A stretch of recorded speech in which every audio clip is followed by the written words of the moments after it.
Bismillahirrahmanirrahim. Assalamualaikum warahmatullahi wabarakatuh. Halo semuanya, perkenalkan saya Fadila Rahmat. Nah, hari ini kita bakal belajar tentang akuntansi perusahaan dagang. Nah, sebelum dari itu, mari kita tahu dulu nih ada 3 jenis perusahaan berdasarkan aktivitas operasionalnya. Nah, jadi ada perusahaan, pertama ada perusahaan jasa, kedua ada perusahaan dagang, ketiga ada perusahaan manufaktur. Nah, dari ketiga ini memiliki perbedaan, teman-teman. Nah, perbedaan yang pertama dari segi aktivitas utamanya. Nah, dari segi aktivitas utamanya, perusahaan jasa nih, pertama perusahaan jasa dulu. Perusahaan jasa aktivitas utamanya itu memberikan layanan jasa kepada para pelanggannya. Contohnya usaha fotokopi, kemudian ada perhotelan dan lain sebagainya. Kedua, lanjut perusahaan dagang. Nah, perusahaan dagang ini aktivitas utamanya yaitu membeli barang dagangan untuk dijual kembali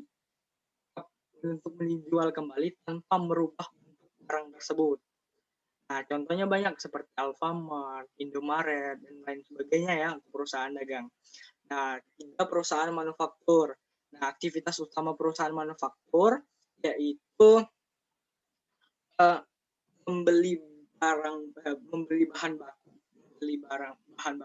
bahan baku, kemudian mengolah bahan baku tersebut dalam proses produksi menjadi barang jadi. Setelah menjadi barang jadi, dia setelah menjadi barang jadi, kemudian siap untuk dijual, dia akan dijual kepada para pelanggan atau pemesan yang telah memesan barang tersebut. Nah, perbedaan kedua dari segi pendapatan. Nah, dari segi pendapatan, perusahaan jasa namanya pendapatan jasa atau service revenue. Untuk perusahaan dagang dan perusahaan manufaktur itu namanya penjualan atau sales revenue. Perbedaan yang ketiga yaitu dari segi persediaannya, teman-teman. Nah, pada perusahaan jasa, teman-teman semua, perusahaan jasa persediaannya itu berupa perlengkapan. Atau biasa kita sebut dengan barang habis pakai lah, barang habis pakai pada perusahaan jasa. Kalau perusahaan dagang, persediaannya berupa barang dagangan. Selain dari perlengkapan tadi, berupa barang dagangan. Kalau perusahaan manufaktur, persediaannya itu, ya persediaan dari manufaktur ada 3. Yang pertama persediaan bahan baku, kedua persediaan barang dalam proses, dan yang ketiga persediaan barang jadi. Satu-satu ya, persediaan bahan baku ini adalah persediaan yang barangnya akan tidak diolah dan dimasukkan dalam proses produksi menjadi barang jadi, yang akan menjadi barang jadi, yang melibatkan biaya tenaga kerja langsung dan biaya overhead pabrik.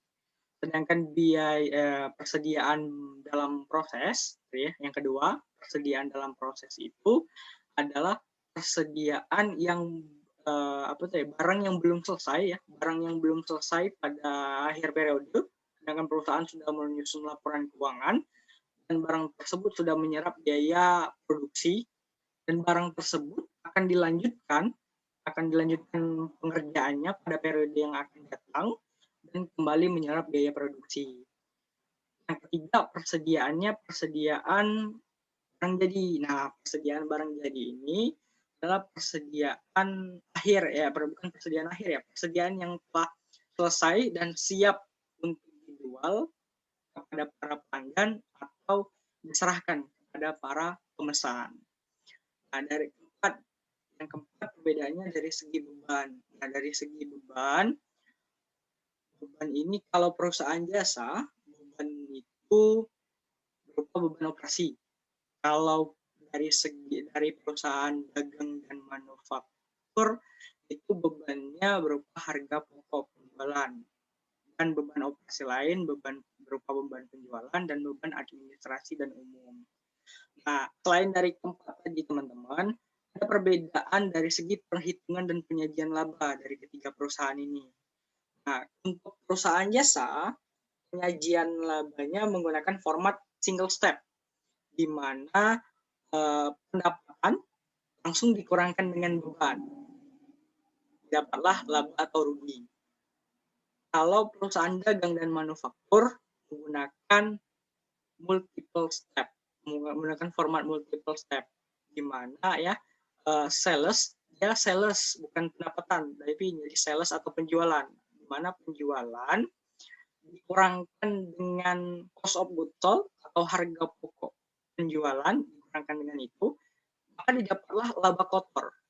Nah, laba kotor ini tadi baru dikurangkan dengan beban operasi, barulah didapat laba atau rugi dari perusahaan tersebut. Oke, selanjutnya. Nah, dari tadi kita mendengar ada istilah HPP atau harga pokok penjualan atau harga perolehan. Nah, apa sih HPP? Nah, teman-teman, istilah pertama nih yang kita harus kenal nih HPP, harga pokok penjualan. Harga pokok penjualan ini, teman-teman, adalah total harga perolehan atas barang yang terjual pada satu periode tersebut atau di periode tersebut. Kedua nih, apa itu harga perolehan, teman-teman? Harga perolehan itu, teman-teman, biaya yang dikeluarkan oleh kita atau perusahaan untuk memperoleh barang dagangan tersebut dari awal sampai barang itu siap untuk dijual. Itu harga perolehan. Ketiga nih, ada persediaan barang dagangan awal. Nah, persediaan barang dagangan awal ini adalah total harga perolehan atas barang pada awal periode. Nah, nilainya ini didapat dari nilai persediaan akhir pada periode sebelumnya. Nah, yang ketiga itu pembelian. Nah, pembelian ini, teman-teman, yaitu total harga perolehan atas barang yang dibeli pada periode tersebut. Nah, dalam pembelian ini kan kita harus tahu pembelian bersih. Gimana sih cara mencari pembelian bersih? Nah, cara mencari pembelian bersih itu, teman-teman, diperoleh dengan cara pembelian kotor ditambah dengan biaya angkut. Kemudian dikurangkan dengan retur dan dikurangkan lagi dengan diskon. Nah, yang kelima nih, barang tersedia untuk dijual. Nah, barang tersedia untuk dijual ini adalah total harga perolehan atas barang yang tersedia untuk kita jual dan perhitungannya dari persediaan awal barang dagang ditambah dengan pembelian bersih, teman-teman. Dalam pembelian bersih. Selanjutnya yang keenam, yaitu persediaan barang dagangan akhir. Nah, ini persediaan barang dagangan akhir, teman-teman. Nah, kalau persediaan barang dagangan akhir ini, teman-teman, itu sama ya, total harga perolehan atas barang akhir yang belum selesai, atas barang akhir yang belum selesai atau yang tidak terjual lah, bisa dibilang ya, tidak terjual pada akhir periode. Didapatnya cara didapat nilai persediaan barang akhirnya, cara mendapatnya yaitu tinggal dikalikan aja, teman-teman, unit yang tersisa dikali dengan harga perolehan dikali dengan harga perolehan. Yang ketujuh itu penjualan. Apa sih penjualan? Nah, penjualan ini adalah pendapatan dari hasil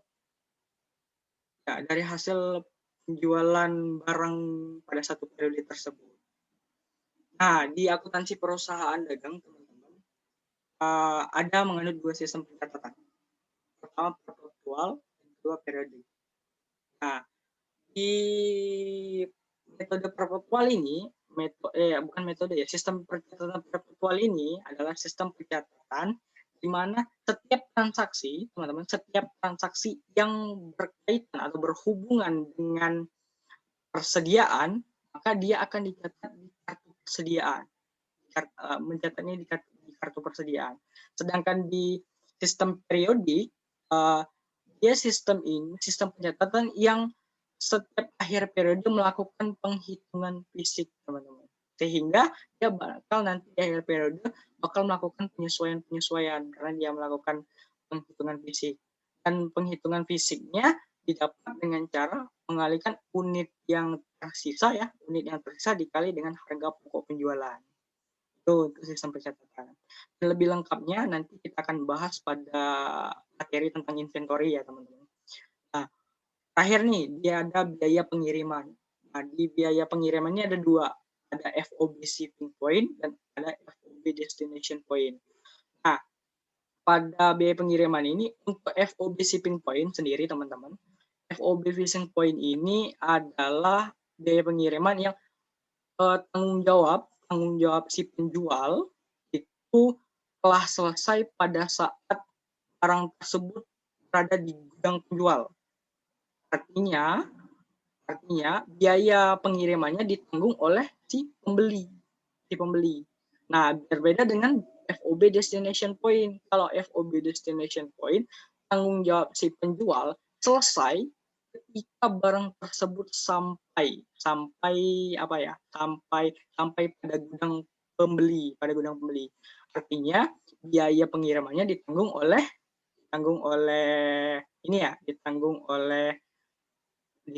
penjual. Nah, mungkin itu tadi teman-teman sekedar pengenalan tentang akuntansi perusahaan dagang. Nanti bakal kita lanjutkan pada pertemuan minggu depan berkaitan tentang inventory untuk lebih jelasnya tentang perusahaan dagang teman-teman.